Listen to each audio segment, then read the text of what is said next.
ओम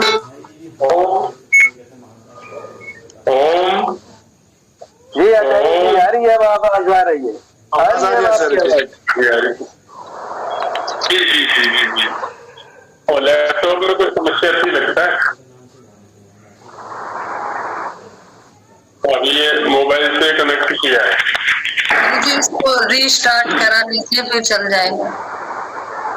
वो कई बार कर लिया, कई बार कर लिया, अभी मोबाइल से करते हैं, कितना समय जा रहा 10 मिनट जी ठीक है, मोबाइल से अच्छी आवाज आ रही है, कोई समस्या नहीं। हाँ जी हाँ जी, आरभ्यता।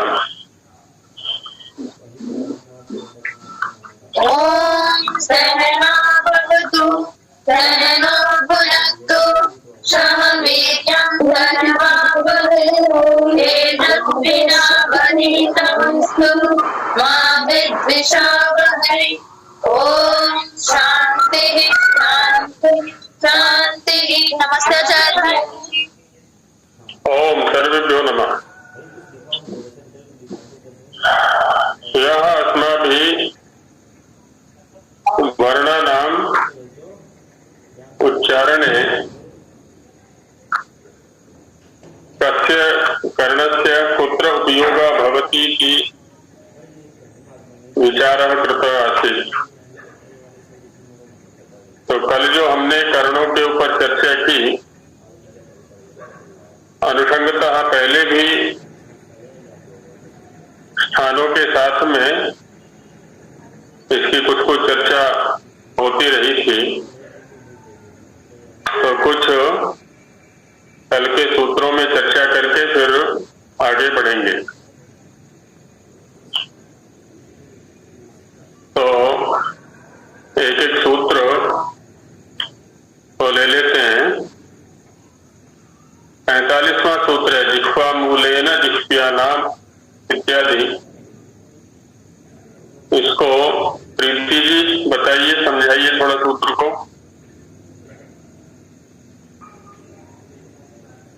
प्रीति जी समझाएंगी? जी आचार्य जी, प्रणाम आचार्य जी। आचार्य जी 45वां सूत्र बोला ना आपने? जी बिल्कुल। जीवा मूलेन जिव्यानाम तदेशाम अभ्यासम। वो कहते हैं जीवा मूलेन प्रथमा एक वचनांतम जिव्यानाम षष्ठी क्षम्यताम तृतीया क्षम्यताम जिव्यानाम षष्ठी बहुवचनांतम तत् प्रथमा एक वचनांतम एशाम षष्ठी बहुवचनांतम अभ्यासम नपुंसकलिंग है ये। यहाँ पे जिव्याना। जी आचार्य जी, प्रथमा एक वचनांतम रहेगा ये भी अभ्यासम।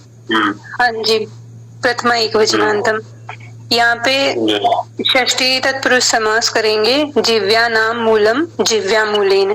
जिनका उच्चारण स्थान जिह्वा है उनको जिह्वा मूल से अभ्यास करना चाहिए, हमें उनका प्रयास करना चाहिए उच्चारण करने का। और यहाँ पे जिह्वा मूल जो शब्द हैं आचार्य जी क्षम्यताम, जो जिह्वा मूल्य है, जो वर्ण है वो है कवर्ग, रिवर्ण और जिह्वा मूल्य। तो इसमें यही बताया है कि जो जो वर्ण जिह्वा मूल्य बताए गए हैं उनका उच्चारण हमें जिह्वा मूल से ही करना चाहिए। और यहाँ पे जो जिह्वा है वो पहले वाले सूत्र से हम ये ग्रहण करेंगे कि करण के रूप में प्रयोग करके उसका उच्चारण करना चाहिए। जिह्वा को करण समझ के उसका उच्चारण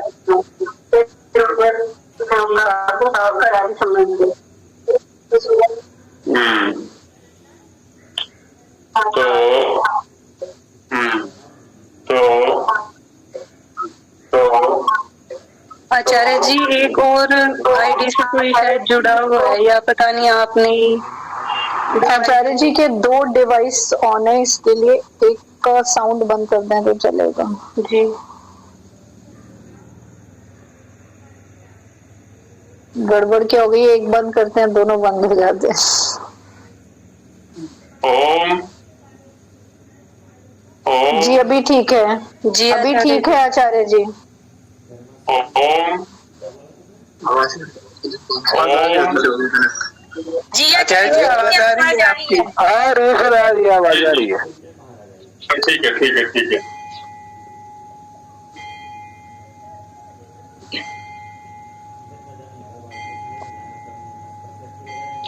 आगे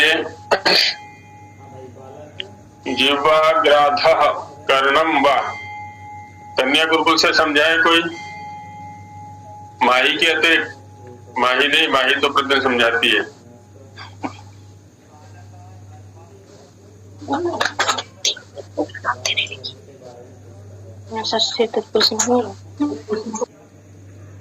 अच्छा तैयारी करनी पड़ रही है तो फिर किसी और से पूछेंगे, तैयारी करके नहीं है इसका मतलब। जी आचार्य जी। हाँ तो समझाओ, क्या नाम है, नाम बताओ पहले। आदित्य रानी। हाँ आदित्य, समझाओ। जिह्वाग्राधः कर्णम वा, 45वां सूत्र है।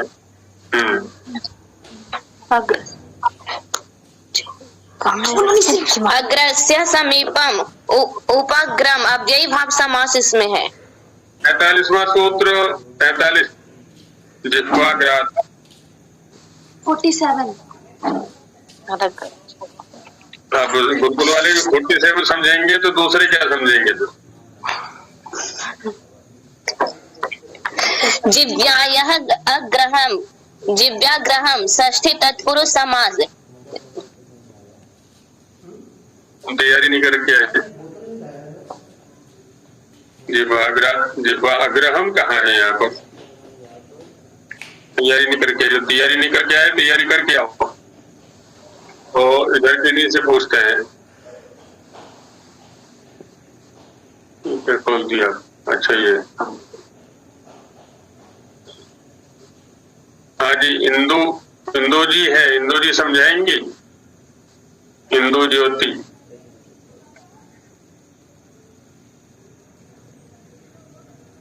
जी गुरु जी। जी समझाइए। जिह्वाग्राधः कर्णम वा, 43वां सूत्र है। गुरु जी आज मेरा प्रथम दिन है तो मुझे विषय की जानकारी नहीं थी, तो प्रथम दिन नहीं है, चलिए कोई नहीं, अभिनंदन है, आपका स्वागत है। जी तो कामिनी जी समझाएंगी। कामिनी जी।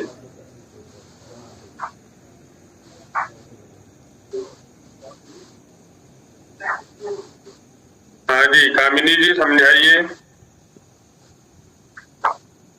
कामिनी जी से संपर्क नहीं हो पा रहा है।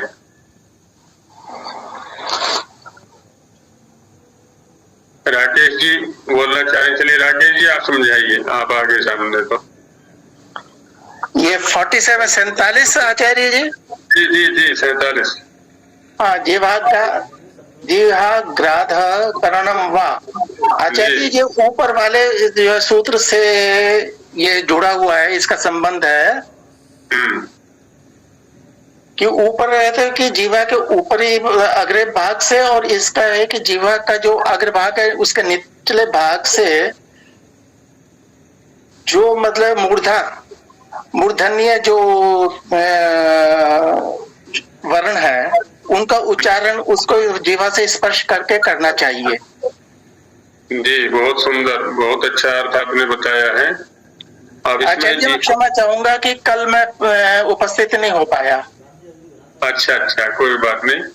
अब इसमें समास को समझाइए। जिह्वाग्राधः कर्णम वा का भाव तो महाराज जी ने समझा दिया है।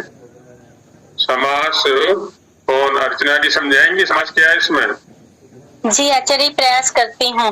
जिह्वायाः अग्रह जिह्वाग्रह और जिह्वाग्रस्य अधः भागः जिह्वाग्राधः। ये षष्ठी तत्पुरुष। जी हाँ इसको बोल देंगे षष्ठी तत्पुरुष गर्भ षष्ठी तत्पुरुष। जी दो बार षष्ठी तत्पुरुष। जी धन्यवाद। जी बहुत सुंदर। चलिए बाकी स्पष्ट ही है, मैं समझता हूँ। इन्हीं का कुछ विचारणीय हो तो रखते हैं। आचार्य जी एक मैं मतलब पूछना चाहता था। जी ये तद्धि शाम है, जी इसमें संधि का कि एक कौन सा सूत्र इसमें लग करके मुझे तद्धि वैध तत् एशाम हो गया। हाँ, आपने अब यहाँ पर क्या है ना, ये लिपि प्रकार के द और य दोनों मिलकर के द ऐसा बन जाता है ये। लेकिन आचार्य जी ये यकार कैसे हुआ ये? नहीं, कुछ भी नहीं हुआ है। हाँ। दोनों का आधा आधा लेकर के एक नए व्यंजन का विकास यहाँ पर कर दिया है। द और य निपातन तो नहीं हुआ आचार्य जी? नहीं, कुछ भी नहीं है, इसमें कोई संधि भी नहीं है। अच्छा, ये लिपि प्रकार, जैसे प्र लिख देते हैं, प और र दोनों को मिलाकर के प्र। विद्या वाला जो है ये विद्या वाला।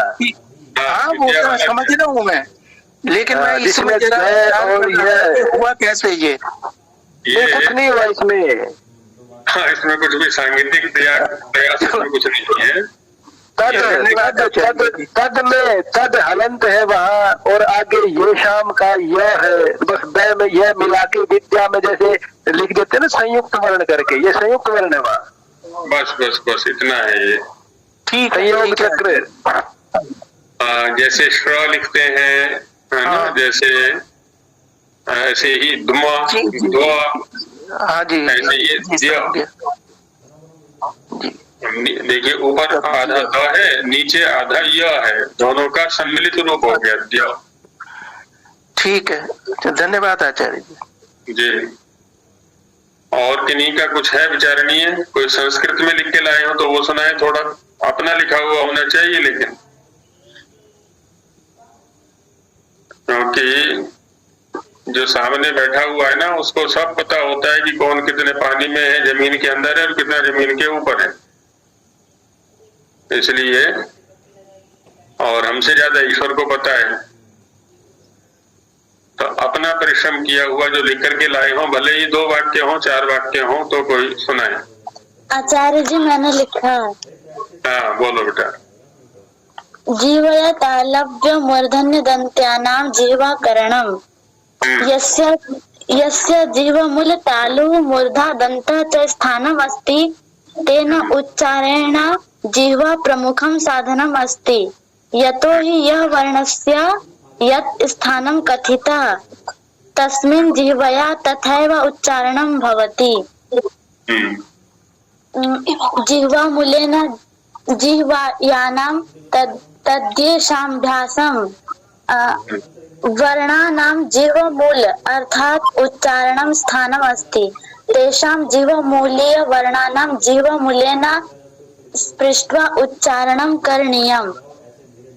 पुनः जिह्वोपाग्रेण मूर्धन्यानां पुनः वर्णानां मूर्धा स्थानं कथितः तस्य उच्चारणं जिह्वाया अग्रभागेन मूर्धां स्पृष्ट्वा उच्चारणं करणीयम्।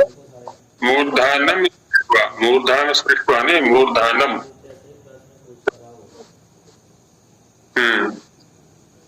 जिह्वाग्राधाकरणं वा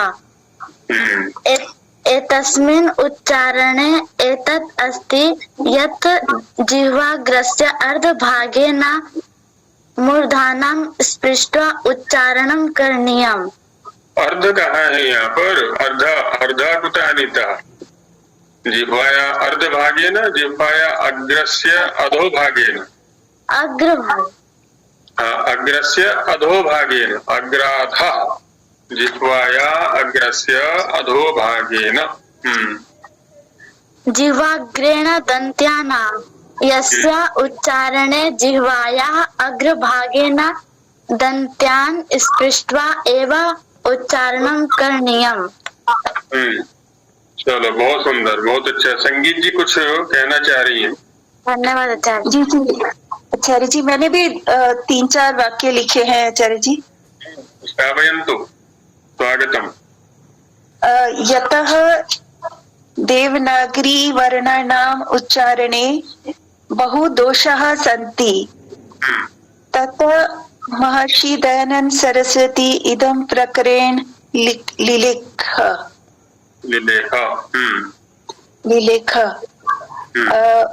वैदिक मंत्राणां पठनम् अनुचित उच्चारणं वेदानां जनयति स्म। सः वैदिक मंत्राणां पठनं सम्यक् अवगमनं च इच्छति। एते पुस्तकं स्थापयितुम्। एतत् पुस्तकं स्थापितम्, एतत् पुस्तकं प्रकाशितम्। तेन अति परिश्रमेण कृत्वा पाणिनि मुनि कृत शिक्षा इति ग्रन्थः प्राप्तः। वयं लाभार्थिनः स्म तस्य परिश्रमस्य। बस आचार्य जी। बहुत सुंदर, बहुत ही अच्छा प्रयास है आपका। ऐसे ही सभी करें प्रयास।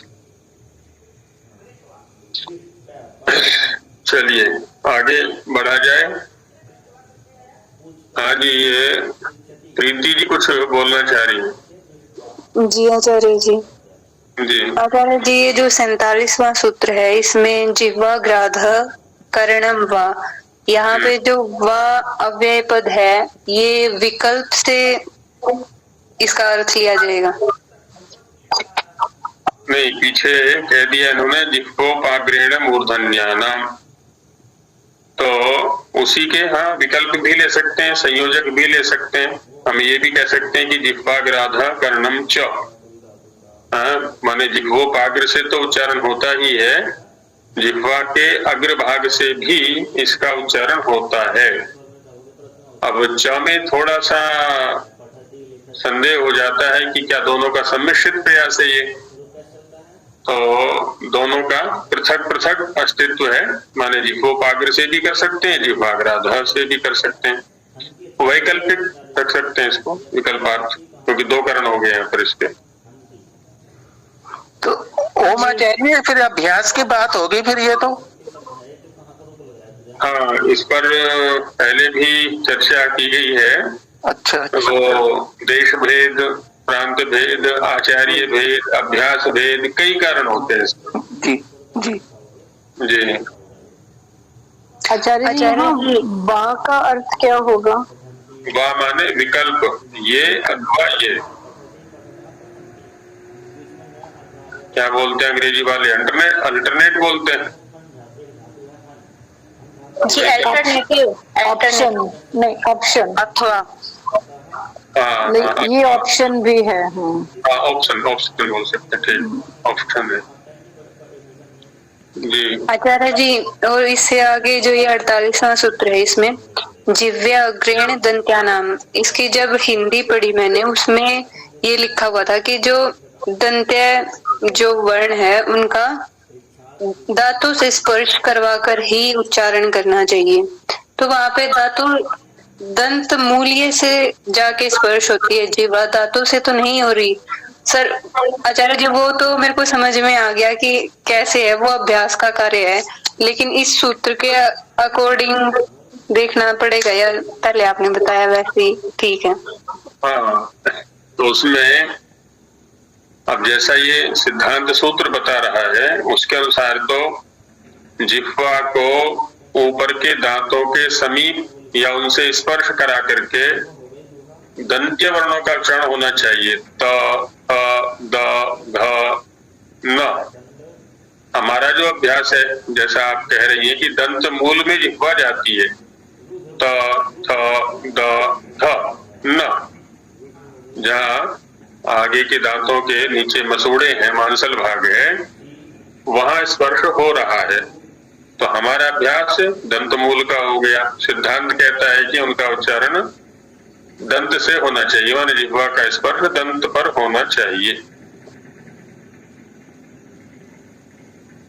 तो ये है अभ्यास। अब यहाँ 31, 32 या 33 लोग हैं, निश्चित रूप से सबका अभ्यास एक जैसा नहीं होगा, क्योंकि देश भेद भी कारण है और अभ्यास भेद भी कारण है, उसमें परंपरा भेद भी कारण हो सकता है ना। जो आनुवांशिक भी कुछ चीजें हुआ करती हैं, जहाँ जन्म हुआ है हमारा वहां की परंपरा किस प्रकार के उच्चारण की है, तो कई कारण इसमें हो जाया करते हैं। जी, और संगीत जी कुछ कहना चाह रही थी संभवतः। गुरु जी नहीं आचार्य जी, संगीत जी बोल रही है। हाँ जी, जी आचार्य जी हो गया मेरा आचार्य को धन्यवाद। हाँ जी, अच्छा हो गया था। और कौन कुछ बोल रहे हैं पीछे? जी मैं इंदु, मैं ये पूछना चाह रही थी कि ये कौन सा प्रकरण चल रहा है, आज समझ नहीं आ रहा है क्योंकि आज मेरा प्रथम दिन है। हाँ जी, हाँ जी, ये कर्ण प्रकरण है, जो द्वितीय प्रकरण है इसका वर्णोच्चारण शिक्षा का। कौन सी शिक्षा है आपके पास बहन जी, कहाँ से छपी हुई है? रामलाल कपूर ट्रस्ट वाली ही है, तो 14वां पृष्ठ है उसका। आज तृतीय प्रकरण चलेगा, जो प्रयत्न वाला प्रकरण है वो चलेगा। तो आगे आरंभ करें, इन्हीं का कुछ और विचारणीय ना हो तो।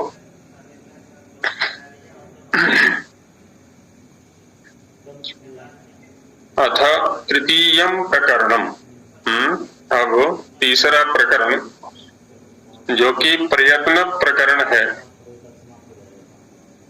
दार्शनिकों के अनुसार जो प्रयत्न गुण है वो आत्मा का है।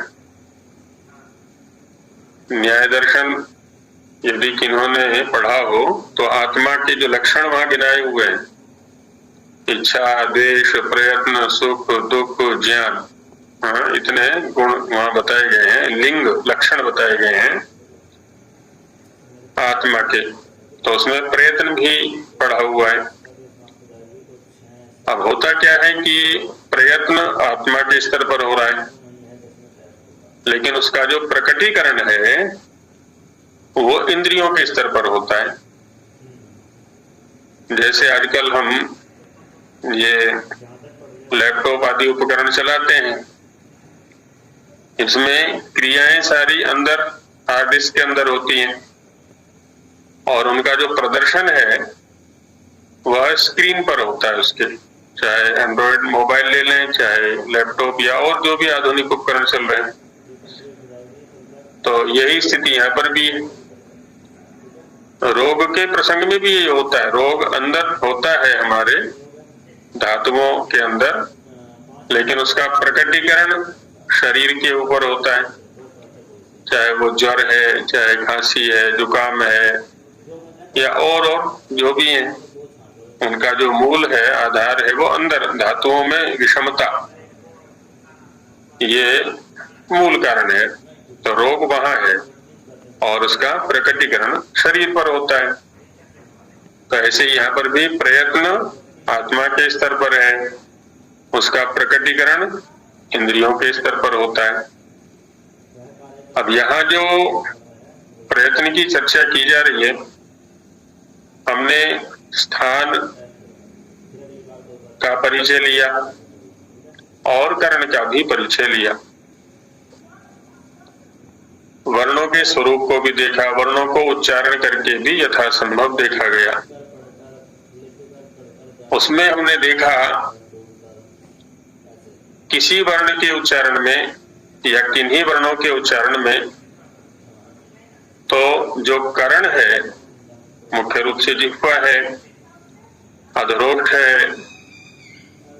या श्रीकणी है, तो ऊपर किसी विशिष्ट स्थान पर कर्ण का पूरा स्पर्श हो जाता है। अब ये कर्ण के द्वारा किया जाने वाला प्रयत्न है ना। वैसे कर्ण में आरोपित है प्रयत्न, क्योंकि दार्शनिकों के अनुसार आत्मा के अंदर है, पर उसका प्रदर्शन यहाँ हो रहा है। इसलिए हम यहाँ इसका आरोप या व्यवहार या प्रयोग कर्ण के स्तर पर करते हैं। कर्ण का प्रयत्न किसी में थोड़ी दूरी बना करके रहता है कर्ण, किसी में और दूरी बना करके रहता है, तो किसी में एकदम शांत रहता है। अलग अलग स्थितियां कर्ण की देखी जाती हैं। कंठ से आरंभ करके, माने जहां से उच्चारणों का आरंभ है और ओष्ठ पर्यंत, ओष्ठ के बाहर तो कोई उच्चारण है नहीं, इनके बीच में होने वाला जो प्रयत्न है उसका नाम रखा गया आभ्यंतर प्रयत्न। आभ्यंतर माने अंदर वाला, अंदर से तात्पर्य हुआ हास्य अथवा मुख के अंदर होने वाला प्रयत्न, ये प्रथम प्रयत्न है। और ऐसा प्रयत्न जो कि कर्ण के द्वारा स्थान पर नहीं होता, लेकिन प्रयत्न तो है वो, उसको कहेंगे बाह्य प्रयत्न।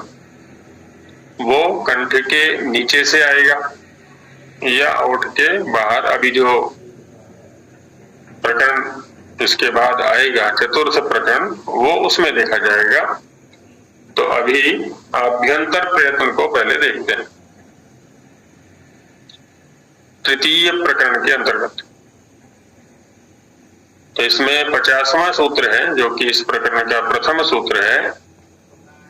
प्रयत्नोपि द्विविधः, प्रयत्नः प्रथमा एकवचनान्तम, अपि अव्ययपदम द्विविधः प्रथमा एकवचनान्तम। प्रयत्न भी इनका एक पारिभाषिक शब्द है, जैसे स्थान पारिभाषिक शब्द है ना, जिसको हम कोड वर्ड बोलते हैं, और कर्ण भी इनका पारिभाषिक शब्द है, वैसे ही प्रयत्न भी इनका पारिभाषिक शब्द हो गया। अंतिम प्रकरण में बताया जाएगा प्रयत्नम प्रयत्न, वर्ण के उच्चारण के लिए किया जाने वाला जो प्रयास है, जो प्रयत्न है, तो उसी को यहाँ पर प्रयत्न शब्द से कहा गया है। और वो दो प्रकार का है, द्वे विधे यस्य सह द्विविधा, बहुव्रीहि समास। विधा कहते हैं प्रकार को, विधा माने प्रकार और द्वि माने दो, तो दो विधाएं हैं जिसकी, वह हो गया द्विविधा प्रयत्न, दो प्रकार का होता है। वो दो विधाएं कौन सी हैं, दो प्रकार कौन से हैं, तो उसको दिखाते हैं। आभ्यंतरो बाह्यश्च, आभ्यंतरः प्रथमा एकवचनान्तम, बाह्यः प्रथमा एकवचनान्तम च अव्यय पदम। तो आभ्यंतर माने अंदर, और बाह्य अर्थात बहिर्भवः बाह्यः,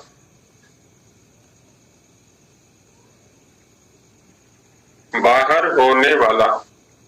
अभी जैसे चर्चा की गई थी कि आभ्यंतर माने अंदर वाला, और अंदर से तात्पर्य है मुख के अंदर, और मुख से तात्पर्य है कंठ से आरंभ करके ओष्ठ पर्यंत होने वाला जो प्रयत्न है उसका नाम है आभ्यंतर।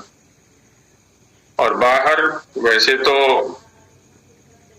मुख्य रूप से अब ओष्ठ के बाहर तो कोई प्रयत्न हो नहीं सकता, क्योंकि कोई शरीर अवयव है नहीं वहां पर, इसलिए बाहर से तात्पर्य हो जाएगा कंठ के नीचे, है ना। मुख के सापेक्ष बाह्य शब्द का प्रयोग है यहाँ पर, तो मुख के अंदर वाला आभ्यंतर हो गया और मुख के बाहर वाला बाह्य हो गया। बाहर कहाँ ले, ओठ के बाहर तो कोई प्रयत्न नहीं हो रहा है, तो इसलिए कंठ की ओर, है ना, नीचे उराय स्थान की ओर चले जाएं। जो पीछे हमने देखा था ना, आकाश वायु प्रभव शरीरात् समुच्चरण आदि सूत्र के अंदर, तो वो वहां प्रयत्न हो रहा है, वो बाह्य कोटि में आ जाएगा। तो इस प्रकार से दो प्रकार के प्रयत्न हो गए, आभ्यंतर और बाह्य। आभ्यंतरस्तावत्, आभ्यंतरः प्रथमावचनान्तम तावत् अव्यय पदम। ये जो तावत् शब्द है, किसी या किन्हीं पदार्थों को जब एक क्रम विशेष से प्रस्तुत किया जाता है, तो वहां तावत् शब्द का प्रयोग ये अव्यय के रूप में है उसका कर लिया जाता है। हिंदी में भी बोल दिया करते हैं हम, जब कई वस्तुओं का वर्णन करना होता है, कई व्यक्तियों के विषय में बतानी होती है, कुछ बात बतानी है, तो चलो भाई इसके विषय में चर्चा करते हैं। अब ये जो वाक्य बोला, तो चलो भाई इस विषय में चर्चा करते हैं, तो यहाँ तावत शब्द के द्वारा इसी भाव को दिखा दिया है कि आभ्यंतर तावत। तो सबसे पहले आभ्यंतर प्रयत्न पर ही चर्चा कर लेते हैं। आभ्यंतर में पहले स्पर्श वर्णों के स्तर पर होने वाला जो प्रयत्न है उसको लेते हैं। उसको बताया कि स्पृष्ट करना प्रथमा बहुवचनांतम स्पर्शाः, प्रथमा बहुवचनांतम। स्पृष्ट करना में बहुव्रीहि समास है। स्पृष्टम करणम येषाम, या येषु भी कह सकते हैं। ते स्पृष्ट करणाः, स्पृष्ट है करण जिनका या जिनके उच्चारण में। स्पृष्ट माने छू जाना, जैसे स्पर्श बोलते हैं, तो स्पर्श तो क्रिया हो गई, और स्पृष्ट माने छुआ हुआ, पूरी तरह से स्पर्श किया हुआ।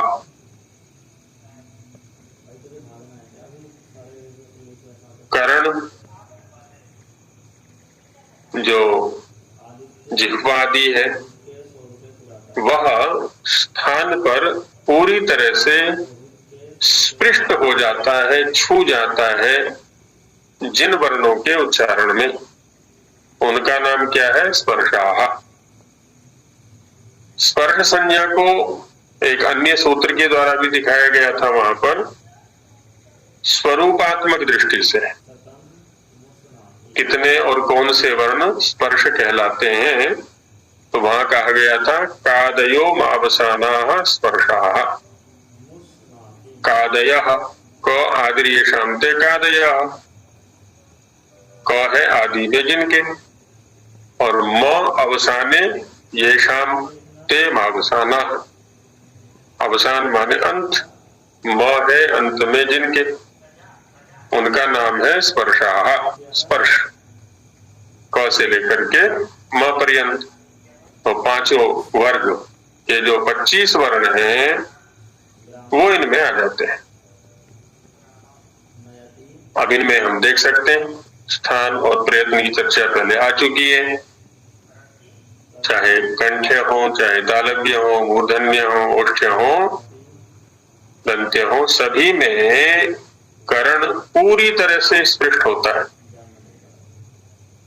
अनुभव में आता है पूरी तरह से, है ना। क, ख, ग, घ, जिह्वा मूल पर हो रहा है स्पर्श। च, छ, ज, ट, ठ, ड, त, थ, प, फ, पूरा स्पर्श हो रहा है कर्ण का। इसलिए इन वर्णों का नाम स्पर्श कहलाता है। तो दोनों सूत्रों को अच्छी प्रकार से समझ लें। जो कादयो मावसाना है वो स्वरूपात्मक दृष्टि से है, कि संज्ञा संजी के रूप में, कि स्पर्श संज्ञा किन वर्णों की है। और यहाँ जो सूत्र आ रहा है ये स्पष्ट करना है, स्पर्शाः, प्रयत्न की दृष्टि से है। स्पर्श क्यों कहते हैं? क्योंकि कर्ण पूरी तरह से स्पष्ट होता है, इसलिए इनको स्पर्श कहते हैं।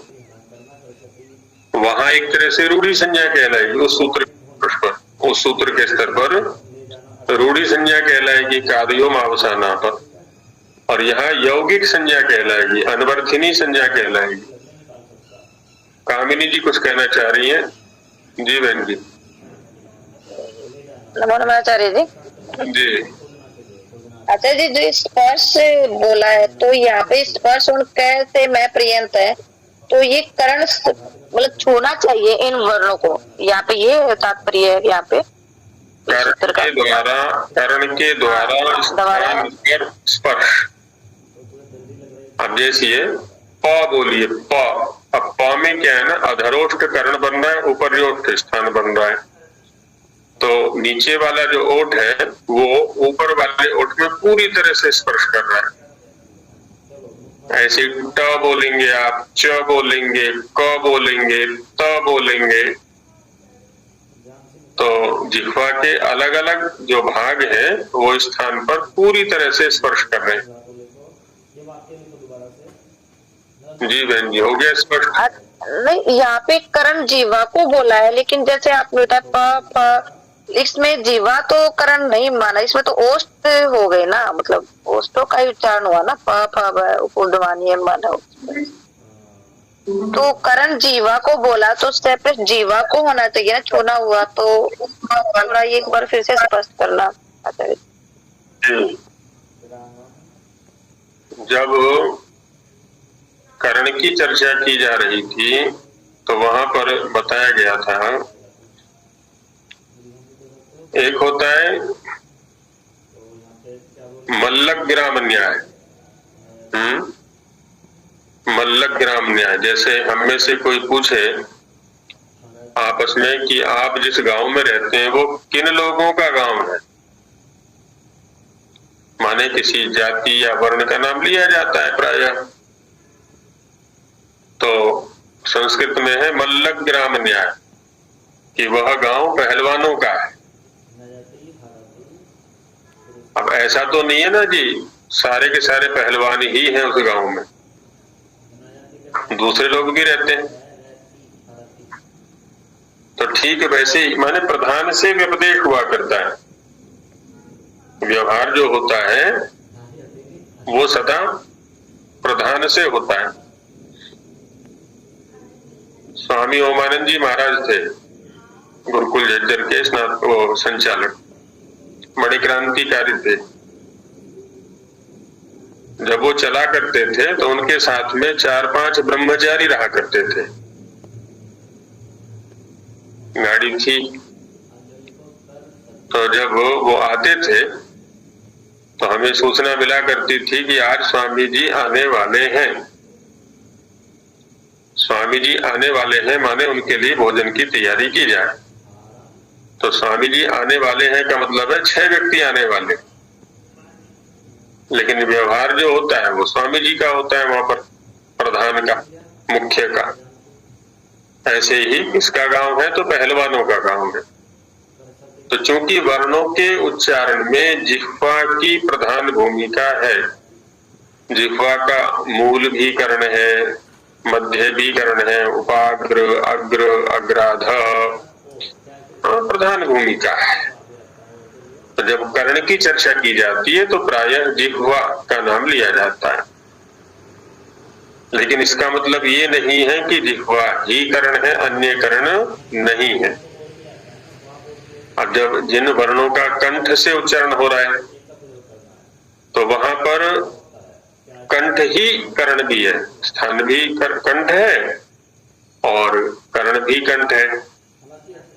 इसकी सामान्य सी जो परिभाषा है स्थान और कर्ण की, पहले भी चर्चा की गई थी कि जो चलायमान भाग है, गतिशील भाग है, वो है कर्ण, और जो स्थिर भाग है वह है स्थान।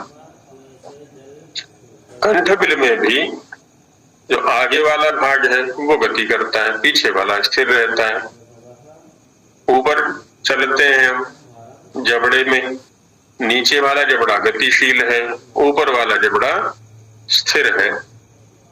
जब कुछ बोलना होता है या चबाना होता है तो नीचे वाला जो जबड़ा है वही प्रयत्न किया करता है, वही हिलता डुलता है, नीचे ऊपर होता है, ऊपर वाला तो वैसा का वैसा रहता है। इसका मतलब ये हो गया नीचे वाले जबड़े के अलग अलग अवयव जो है वो कर्ण की भूमिका निभाएंगे।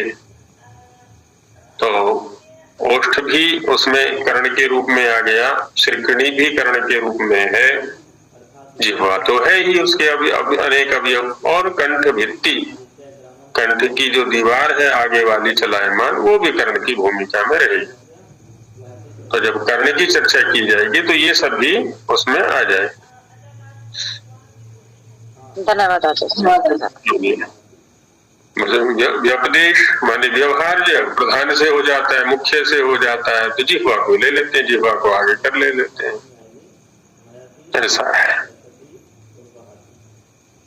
तो इस प्रकार से जो 25 वर्ण हैं 5 वर्गों के अंदर, उनका नाम स्पर्श है। स्पर्श क्यों है ये स्पष्ट हो गया, क्योंकि कर्ण पूरी तरह से स्थान पर स्पृष्ट होता है, छू जाता है, इसलिए इनको स्पर्श कहा जाता है। प्रकरण प्रयत्न का है ना, संज्ञा का नहीं है। संज्ञा तो पहले भी कर चुके हैं। हम ये कह सकते हैं क्योंकि इन वर्णों के उच्चारण में कर्ण स्थान पर पूरी तरह से स्पृष्ट होता है, इसलिए कादयो मावसाना स्पर्शा सूत्र में जो स्पर्श संज्ञा है वह इस कारण से है। इति एतेन हेतुना स्पर्शाः उच्यन्ते, इस हेतु से उनको स्पर्श कहा जाता है, ऐसा ले सकते हैं इसको। अब आगे पहले व्यंजनों को ही ले रहे हैं, तो व्यंजनों में स्पर्श वर्णों के बाद आते हैं अंतस्थ। अंतस्थ में 4 वर्ण आते हैं, य, र, ल, व। तो उनका दिखाते हैं अभी। ईषत् स्पृष्ट कर्णाः अंतस्थाः। ईषत् स्पृष्ट कर्णाः प्रथमा बहुवचनान्तम्, अंतस्थाः प्रथमा बहुवचनान्तम्। ईषत् कहते हैं थोड़े को, ईषत् माने थोड़ा। ईषत् धनम, ईषत् विद्या, ईषत् बलम, थोड़ा धन, थोड़ी विद्या, थोड़ा बल आदि आदि। ईषत् उष्णम, थोड़ा गर्म। हरियाणा में कोसा बोल देते हैं, कोसा भी संस्कृत का ही शब्द है, कोष्णम। संस्कृत में कोष्णम बोलते हैं, कोष्णम, कोसा। कोसा माने थोड़ा गर्म। कोसा, कोष्णम या कवोष्णम भी बोल देते हैं, कदुष्णम भी बोल देते हैं, थोड़ा गर्म। तो उसी के लिए यहाँ पर ईषत् शब्द का प्रयोग है। ईषत् स्पृष्टम कर्णम येषाम ते ईषत् स्पृष्ट कर्णाः। इसको हम त्रिपद बहुव्रीहि बोल सकते हैं। त्रिपद बहुव्रीहि माने 3 पदों का एक साथ बहुव्रीहि किया, तो ये त्रिपद बहुव्रीहि। ईषत् स्पृष्टम, ईषत् जो है वो स्पृष्ट का विशेषण बन गया, और ईषत् स्पृष्ट जो है वो कर्ण का विशेषण बन गया। हम ये भी कर सकते हैं, इसमें ईषत् का स्पृष्ट के साथ पहले समास कर लें। ईषत् च तत् स्पृष्टम, ईषद् स्पृष्टम, कर्मधारय समास, विशेषण विशेषण बहुलम। और ईषद् स्पृष्टम कर्णम येषाम ते ईषत् स्पृष्ट कर्णाः। अब इसको हम बोल देंगे कर्मधारय तत्पुरुष गर्भ बहुव्रीहि। कर्मधारय तत्पुरुष है गर्भ में जिसके, ऐसा बहुव्रीहि। आचार्य जी, ईषत् स्पृष्टम का करणम के साथ समास में सुन नहीं पाई। जो पहले किया था हमने, तो उसमें है ईषत् स्पृष्टम कर्णम येषाम, तीनों पदों का एक साथ विग्रह कर दिया हमने। ईषत् स्पृष्टम कर्णम येषाम, त्रिपद बहुव्रीहि। अथवा पहले ईषत् स्पृष्ट का कर लें, ईषत् च तत् स्पृष्टम, ईषद् स्पृष्टम, कर्मधारय। और ईषत् स्पृष्टम कर्णम येषाम ते ईषत् स्पृष्ट करना, ये बहुव्रीहि किया बाद में, इसका नाम रहेगा कर्मधारय गर्भ बहुव्रीहि। अंत में जो समास किया जाता है किसी लंबे पद के अंदर, उससे उस पद का व्यवहार होता है। उसके पूर्व में जो समास किए गए वो सब उसके गर्भ में डाल दिए जाते हैं, उसके अंदर डाल दिए जाते हैं। जैसे यहाँ पर ईषत् और स्पृष्ट का कर्मधारय समास किया, उसको गर्भ में लेते हुए, उसको अंदर लेते हुए फिर बहुव्रीहि समास किया हमने। तो इसलिए इसका नाम क्या दे दिया? ईषत् नहीं, कर्मधारय गर्भ बहुव्रीहि। कर्मधारय गर्भे यस्य सह कर्मधारय गर्भः, कर्मधारय गर्भ बहुव्रीहि, या कर्मधारयश्चासौ बहुव्रीहि कर्मधारय गर्भ बहुव्रीहि, बाद में ऐसे समास कर देते हैं। तो ये समास हुआ यहाँ पर। तो ईषत् माने थोड़ा। आचार्य जी ये थोड़ा ईषत् जो आपने कहा था आचार्य जी, हाँ जी, ये ईषत् जो समास के प्रकरण में था वो था कि गुणवाचक है ईषत्।